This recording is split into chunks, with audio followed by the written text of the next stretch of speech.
Hi everybody, I'm Hayden Crawford and thanks so much for watching my latest video on numerologist. As a wellness coach specialising in colour therapy, I am passionate about guiding you to remember your true soul origins so you can maximise on your time here on the planet.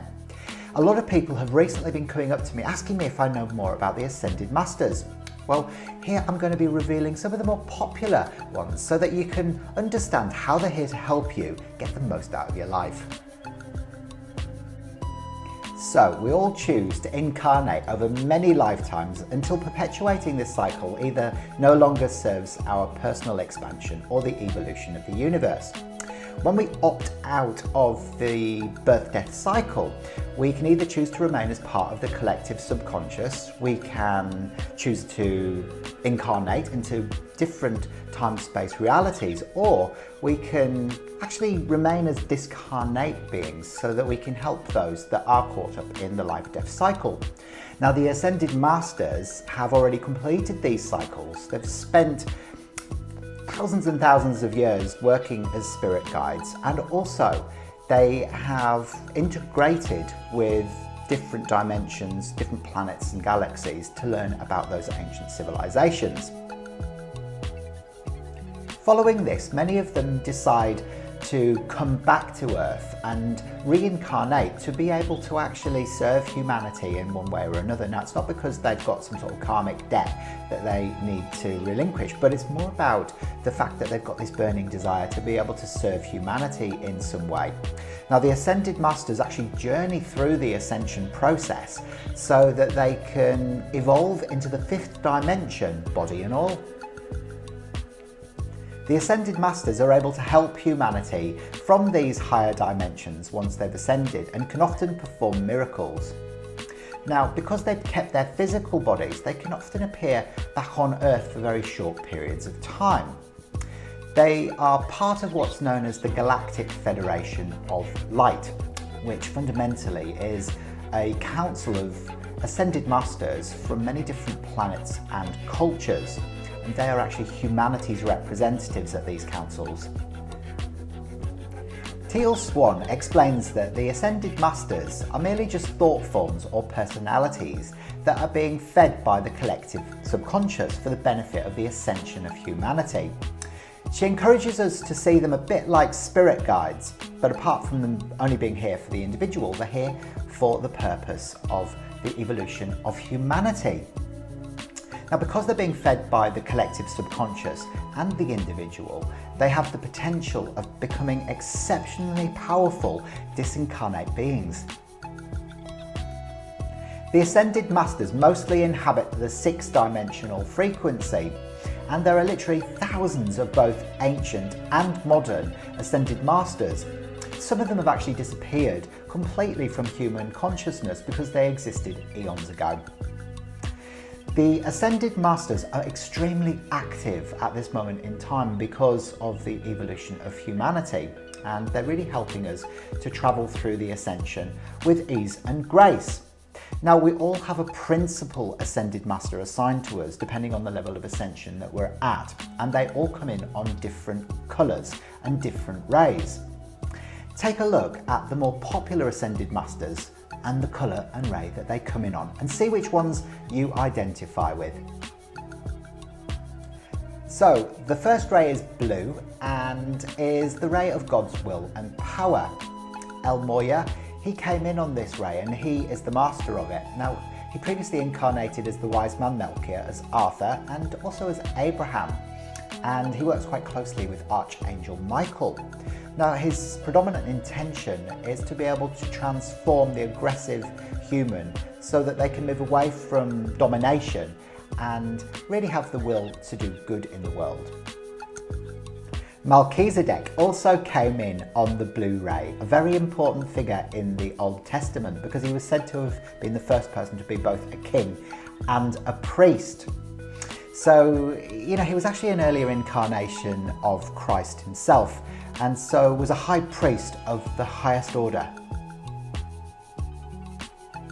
The second ray is yellow and is the ray of wisdom, understanding and knowledge. Now, Lanto is the master of this ray, and he exemplifies these qualities as well as illumination. Now, he is responsible for kind of teaching enlightenment through the realm of the crown chakra, and also can aid the Holy Spirit to remind us of ancient wisdom. Jesus Christ also came in on this ray, the Messiah who took on the sins of the world and offered himself as the ultimate form of sacrifice. Now, his predominant message, of course, was love, and he demonstrated that by sacrificing himself on the cross. Krishna also came in on the yellow ray, a beloved deity and a central figure in Hinduism. He was also the avatar of his time. Now, he always had a smile on his face despite having some real difficulties within his life, and he believed in the unwavering power of bliss. The third ray is pink and is the ray of love, compassion and charity. Now, Paul the Venetian is the master of this ray, and he also teaches other aspects of it, such as beauty and creativity. Now, his teachings were all about putting love into action. So he helps to clarify divine love and how to really express that as part of your being. Kuan Yin also came through on the pink ray, otherwise known as the Goddess of Mercy. She's adored by Eastern traditions. Now, she epitomizes unconditional love and compassion to all, and she really taught her devotees to follow suit. She's got a very soft, feminine energy, very similar to Mother Mary's. The fourth ray is white and is the ray of harmony through conflict. Now, Serapis Bey was the master of this ray, and he taught discipline, joy, hope, excellence, and purity. Now, he was really responsible for looking at activating the fire in the Kundalini so that it could rise up through from the base chakra. He really wanted to embody the Divine Mother and recognize the fire in the soul of every person. The fifth ray is emerald green or orange and is the ray of healing, vision and truth. Now, Hilarion was the master of the fifth ray, and he taught mastery of the third eye chakra for true healing, but he also taught the science of holding immaculate concept. Now, he worked very closely with Archangel Raphael to be able to do this successfully.